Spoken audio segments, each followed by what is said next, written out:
إن الذين كفروا من أهل الكتاب والمشركين في نار جهنم خالدين فيها أولئك هم شر البرية. اللي كفروا بالله وبالرسول من اليهود والنصارى وغيرهم من المشركين يوم القيامة في جهنم أبدا ما يخرجوش منها، وهذوك هم شر الخليقة. إن الذين آمنوا وعملوا الصالحات أولئك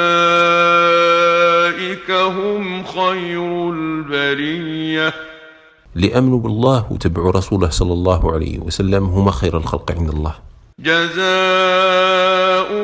عند ربهم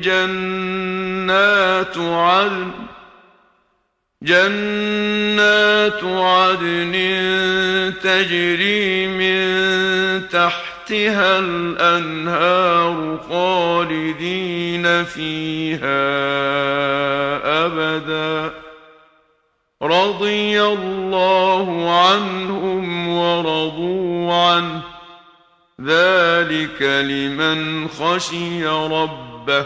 ثوابهم عند الله يوم القيامة جنات الخلد تجري تحت قصورهم أنهار خالدين فيها أبدا ما يزولش نعيمهم. الله راضي عنهم وهم راضيين فرحين بثواب الله. هذا الثواب والكرامة للي خاف الله وطاعه وتاب إلى غلط.